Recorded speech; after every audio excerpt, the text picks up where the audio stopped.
This conference will now be recorded. Okay. So normal sexual response or normal human sexual response consists of four phases. Okay. One is arousal. Uh, One is desire. Number one is desire. Number two is arousal. Okay. Number three is orgasm. Number four is resolution. So there will be changes in the body in both male and female according to these stages. Uh, you can read it up personally. Suppose arousal usually comes, first stage is desire. So desire usually comes either from the environment or from within the mind. Either the environment or within the mind, that thought of desire occurs. Okay. So desire is basically necessary. Without desire, you can't proceed to stage 2, which is arousal. So what is arousal? In arousal, suppose if you typically, if we talk about male, in arousal, erection, all the various chemical reactions like parasympathetic activity uh, is happening. Suppose the nervi erygentus is there. Okay, this nervi erygentus carries the parasympathetic activity, which is activated whenever either psychological stimulation is there or pudendum. In the area of pudendum, stimulation is there. So parasympathetic activity leads to changes in the blood vessel, which is vasodilation, which leads to engorgement of corpora cavernosa and corpora spongiosum, which we call as erection of penis. Okay, so still biochemically, if we can think, this is all. Excuse me. Uh, so still biochemically, all this will come under erection reflex, which is from the spine. So erection can be a spinal reflex, but the higher centers of the brain exhibit some control over it. But basically, it is a spinal reflex. You can modify it using your frontal lobe and higher centers. Okay. Still, biochemically speaking, why do this vasodilation and why does this engorgement occur? It is because parasympathetic activity is leading to uh, stimulation of the cells, and intracellularly cyclic GMP is there. So there is a alteration changes in cyclic GMP, which leads to nitric oxide release, and this nitric oxide uh, acts as a vasodilator. Okay, and this NO acts as a vasodilator. So what we have learned till now, sexual response cycle consists of four phases. One is desire, second is arousal, third is orgasm, fourth one is resolution. Okay, and number desire, without desire you can't proceed to stage 2. So what is stage 2? Which is arousal. If you take example of male or female, here lubrication happens, here only erection happens, uh, and here only the nitrous NO is involved, cyclic GMP and NO is involved, and parasympathetic activity, sympathetic activity balance can also affect this second stage, which is stage of arousal. And proceeding, you will go to orgasm, where during orgasm, male will have ejaculation, female female will also experience orgasm. But when we discuss disorders, we will talk about female orgasm. And the last phase is the resolution, where all the physiological changes that have occurred in stage 1, 2, and 3 uh, will go back to normal in stage of resolution. Okay. So These are the things, this is the basic outline. So next, what happens in, so, excuse me. Hello, hello, everybody.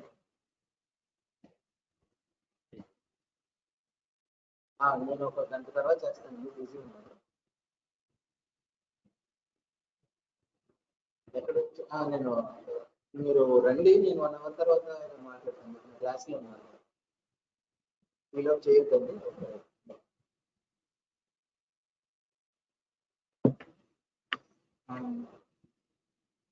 So first we will talk about sexual dysfunction. So if dysfunction is at the level of desire, if it is less desire, we will call it hyperactive sexual desire disorder. If it is more desire, we will call it hyperactive sexual desire disorder.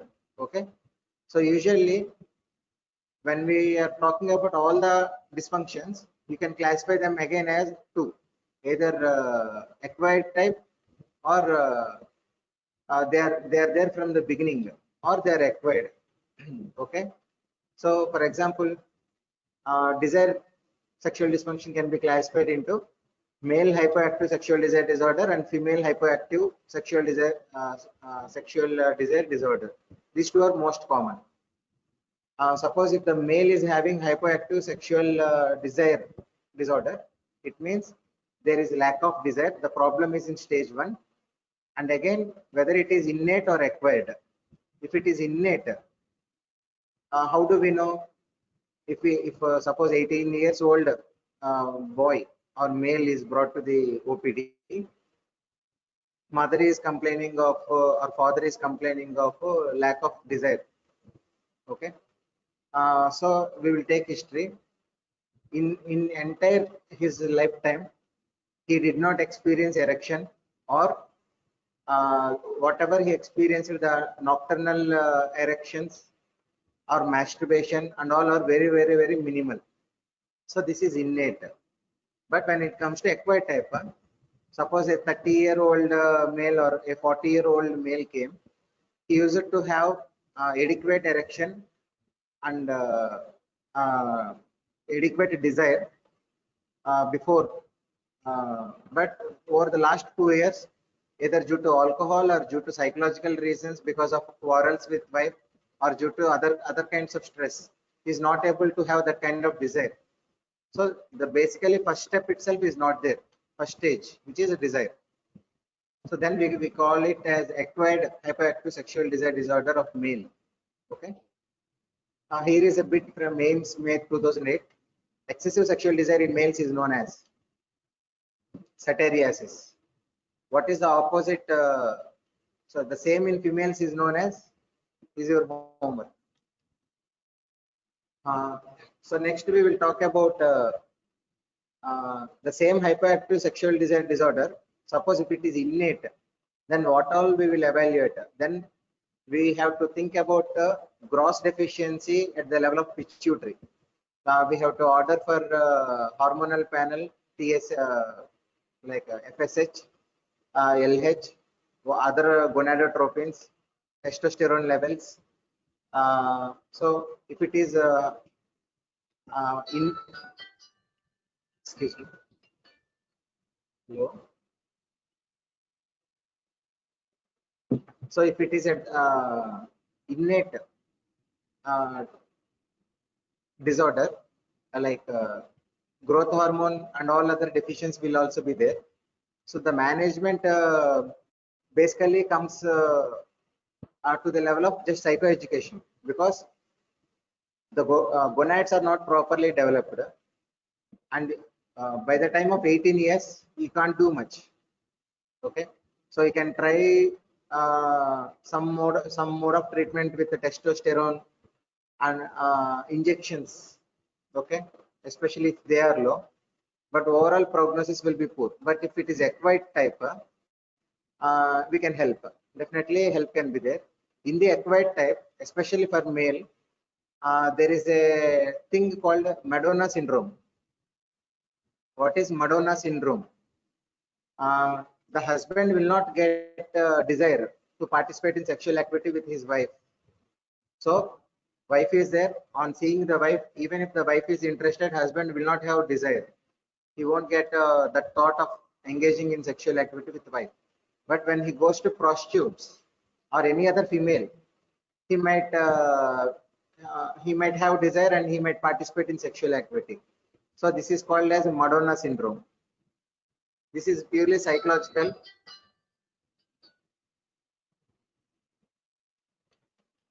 Okay. Next, coming to second sexual dysfunction, which is at the level of arousal. So when we are describing males, arousal is a stage where erection is happening. So the disorders of arousal can be are the following. Male, with respect to male, they are erectile dysfunction. One simple word is erectile dysfunction. Okay.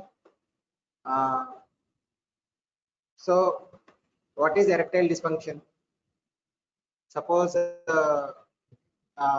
erection is about engorgement of penis, right?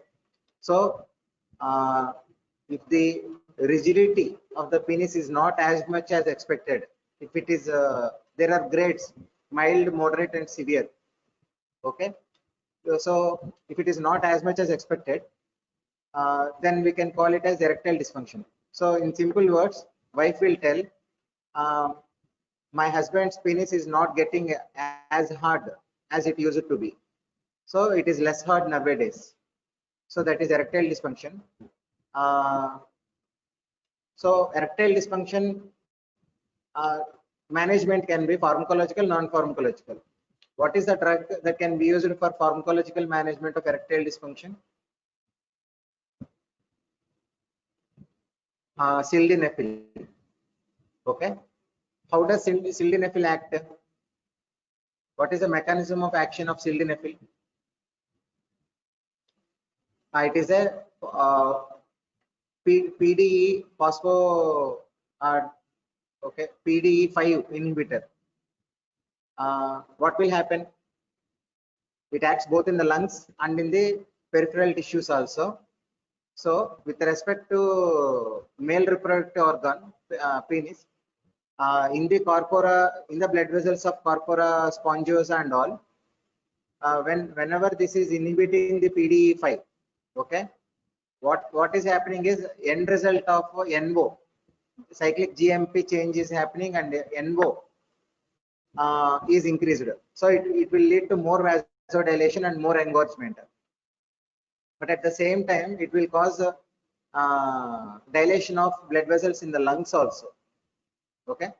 So that is a mechanism of action by altering this NO and cyclic GMP levels. Phosphodiesterase inhibitor, 5 inhibitor, which is sildenafil. Typical example is sildenafil is being helpful for erectile dysfunction. But what are the side effects? Because it is causing dilation of blood vessels, it might result in lowering of BP. So whenever a person, especially old age male, a 60 years male will come and will tell, I want to have more erection, give me some Viagra or something. You can't outrightly give him. The pharmacist will give him, but we have to check for any cardiovascular comorbidities are there or not.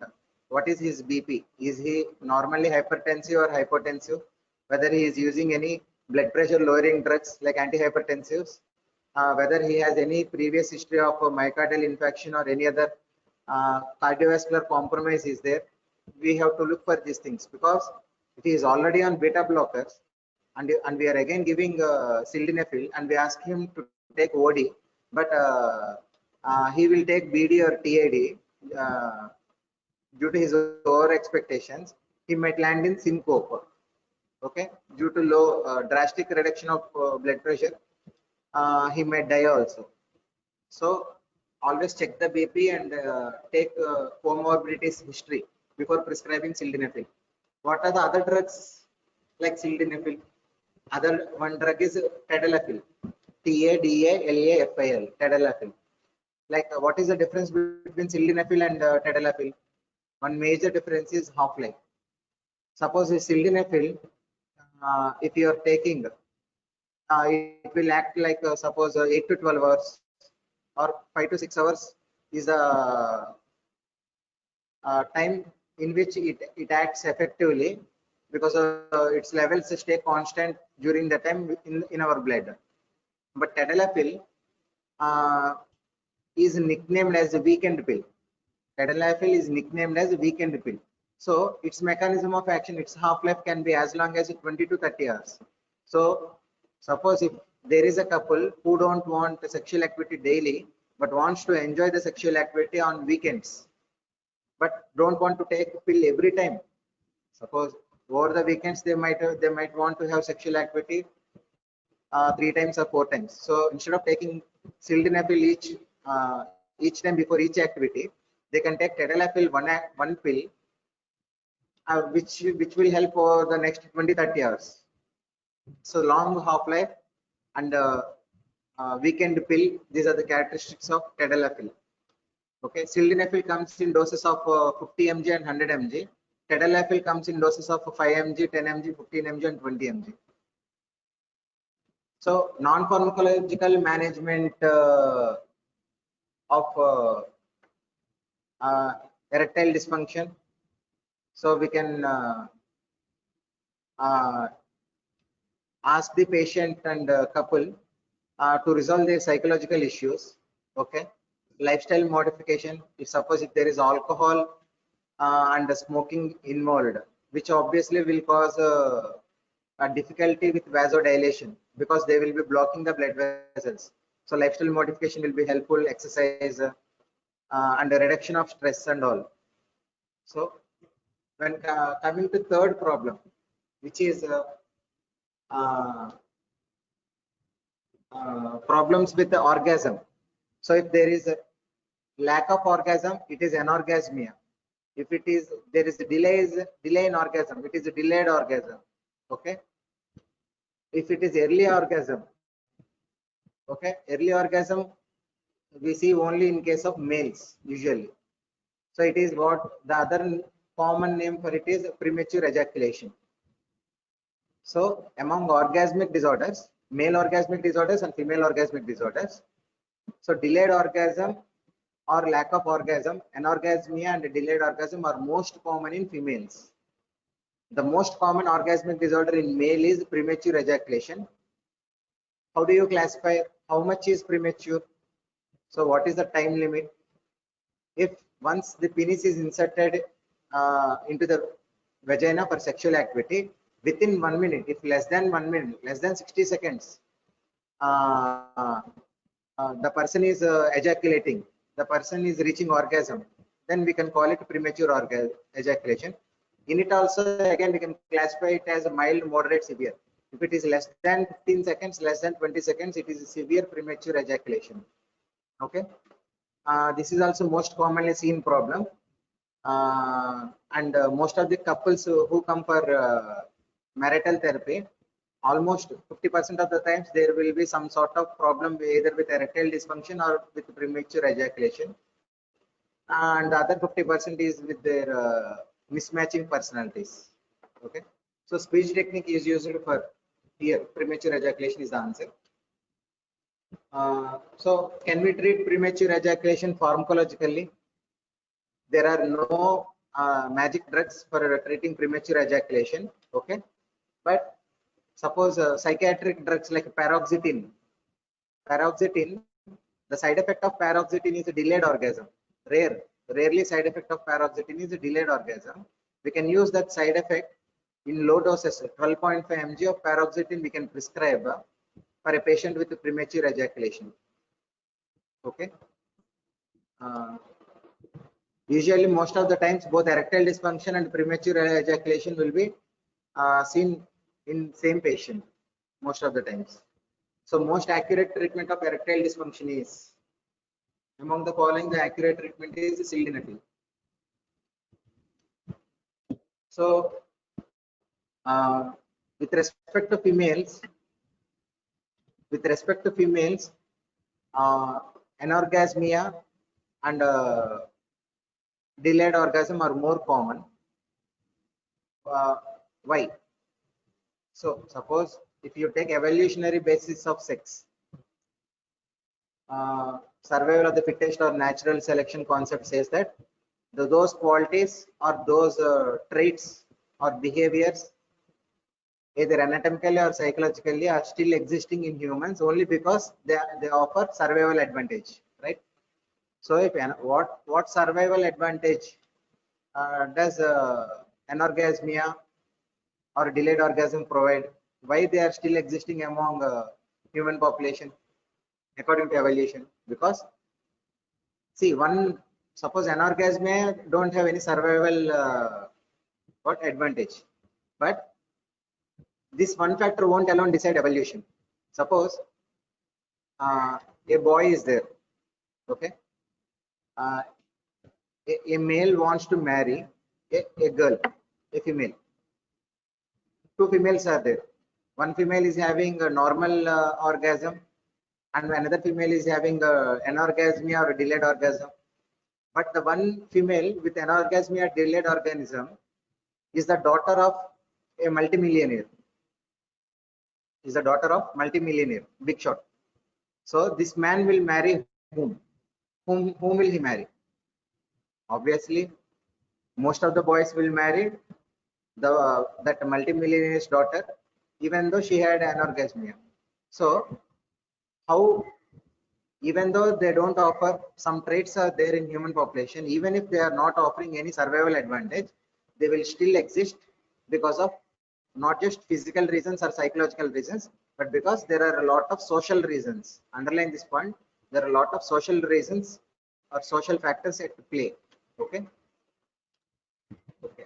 So we have talked about sexual dysfunction. Now the other category under sexual disorders is unnatural sexual disorders. So what is unnatural? What is natural? So what is natural sexual activity? Natural sexual activity is vaginal intercourse. So that is the only sexual activity that is natural, vaginal intercourse. Are there other intercourses? Yes. There is anal intercourse, which we call sodomy. There is anal intercourse, which we call sodomy, and there is oral buccal or oral cavity sexual intercourse. Okay, and instead of male and female, there can be male combination, which we call homosexual. Okay, and there can be only female, which we call lesbianism. Okay, one is an active participant and another one is a passive participant, and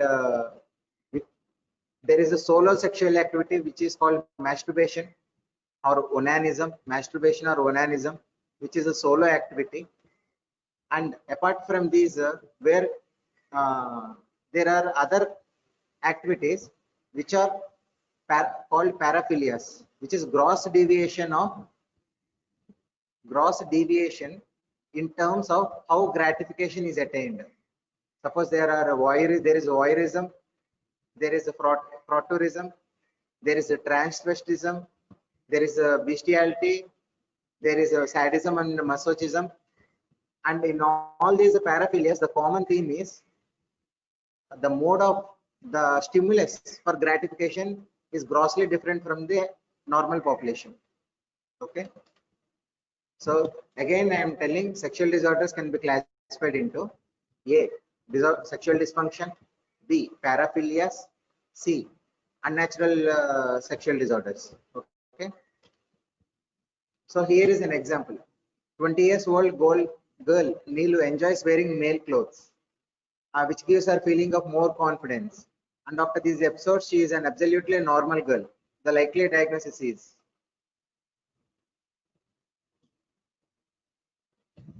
So she enjoys wearing male clothes, and wearing male clothes gives her feeling of more confidence. Okay.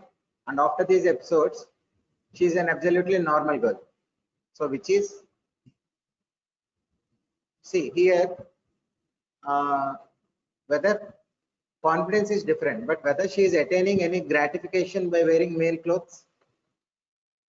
No, she in the question there is no mention of any sexual gratification by wearing male clothes. Okay.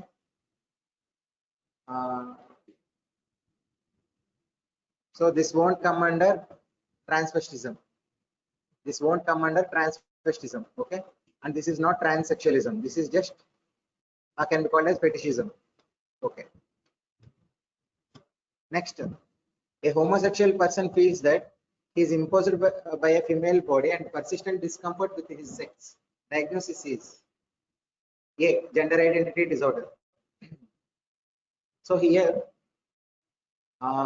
we can discuss what is sexual, what is sex, what is gender, what is gender role, what is gender identity. Okay. If you take biologically, what your chromosomes are saying and whatever external genitalia are saying and whatever secondary sexual characters are saying, if based on all this data, if you attribute a sex to a human, it is called as a sexual identity, either male or female, based on biology, external genitalia, and secondary sexual characters. This is sexual identity. Then what is gender identity? So gender identity is what a person feels psychologically, as whether he or she feels he might be having a male body, she might be having a male body, but psychologically she feels that she is a female. That is gender identity. Then what is gender role? So gender role is not personal. Gender role is what a third person like you or me, a third person like you or me will attribute based on the other behavior, based on their body language, based on how they are moving, how they are interacting, what we attribute to them. That is gender role. Okay. So two main things are sexual identity and gender identity. So suppose in this example, it doesn't matter that the person is homosexual or heterosexual. What matters is he feels he is biologically male, but okay, but imposed in a female body. And the main important point is there is a persistent discomfort with his biological sex. And here the diagnosis is gender identity disorder. Okay. So dual role transvestism is characterized by wearing clothes of opposite sex in order to enjoy the temporary experience of membership of opposite sex. Unlike transvestism, there is no sense of discomfort regarding one's own sex and no desire for more permanent sex change. And unlike fetish transvestism or transvestism, there is no sexual excitement. Okay, so the previous question, the answer is the dual role transvestism. And this question, gender identity disorder of childhood, which is like transsexualism, there is marked distress regarding one's own anatomical sex and with a persistent and significant desire to be of the other gender. If you give them an option of surgical operation of changing their gender, they will voluntarily, they will happily agree. Okay, but unlike transsexualism, the onset of marked distress is before puberty, and there is a strong denial of their own anatomical sex. Okay, and what is intersexuality? They have physiological aspect or anatomical aspect of both sexes. For example, pseudo hermaphroditism and true hermaphroditism. Okay. So among the following unnatural sexual offenses are A and B. Sodomy is unnatural and buccal coitus is unnatural. Unnatural sexual offenses. So what is 377? Section 377. In 2013-14 and recently also in 2019, there is a lot of debate and Supreme Court judgment came that section 377 is not valid. The judgment came in 2013, but again in 2014 Supreme Court reversed its decision. But again in 2019, again it gave verdict in favor of LGBTQ community and says section 377 is not valid. So what is section 377? So you know that Indian Penal Code IPC is derived from British India. So in 1851, in British Indian Penal Code, there at that time there is not much of freedom to talk about homosexuality or unnatural sexual offences. Even the Bible or Quran prohibits sodomy or and buccal sexual activity. If any persons following these religions admits that we are involved, either even though they are married, wife and husband, admits that they have involved in sodomy and buccal coitus, it is punishable.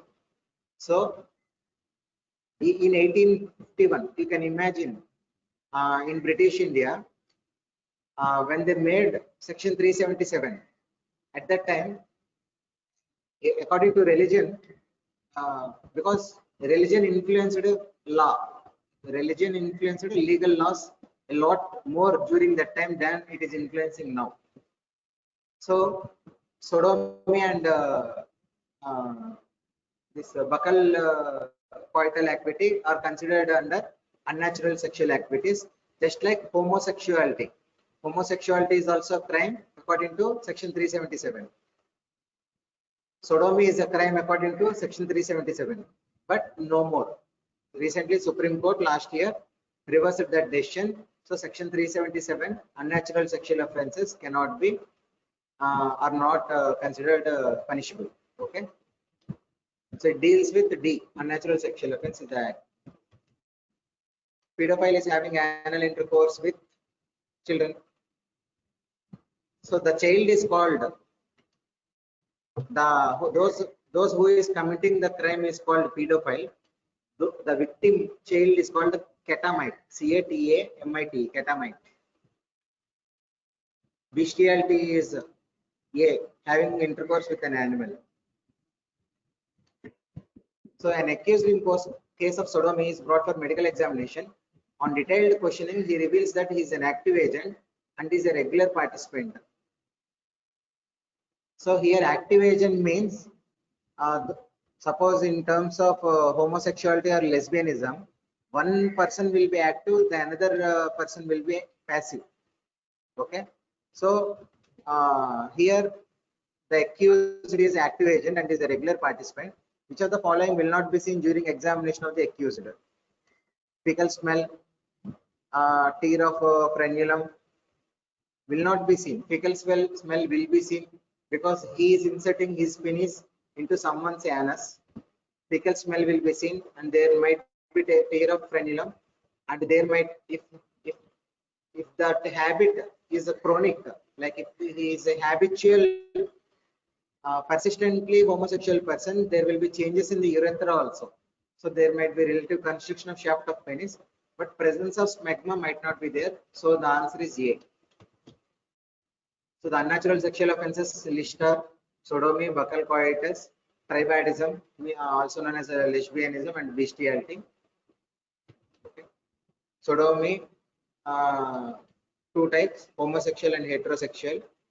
And active person who does that act, passive who is receiving agent.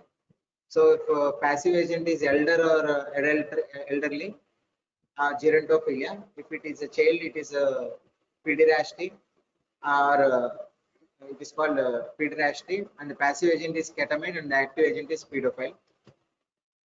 So in active agent, the findings are peculiar smell of anal gland secretion on penis, fecal soiling or lubricant, and penis shaft is elongated and constricted in habitual sodomites. Habitual sodomite means those who are involved in sodomy regularly with consequent twisting or angulation of urethra, abrasions on prepuce and glans penis, tearing of frenulum, swelling and redness of penis can be seen. Okay. The passive agent, habitual if habitual, funnel-shaped anus with a deeply situated anal opening, dilatation and laxity of anal sphincter, shaved anal skin, anal fissures and piles, lateral buccal buttock traction test is positive. This is an important entrance bit. Lateral buttock traction test is positive in passive agent in sodomy. On applying lateral traction on anus in normal person, reflex contraction of anus, but in habitual sodomy, especially in the passive agent, there is complete relaxation of sphincter with a dilatation of opening. Non-habitual, there will be presence of semen in anus. Suppose if it forcibly done, rape, and signs of violence around anus will be there.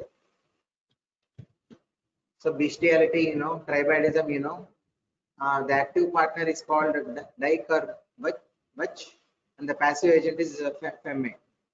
So in lesbianism, the active partner is a dyke, and the passive agent is femme. So lateral traction test for lax anal sphincter in case of sodomy is positive in habitual passive agent. C. Active partner in lesbianism is called as dyke. D. Liking to wear opposite sex clothes is called as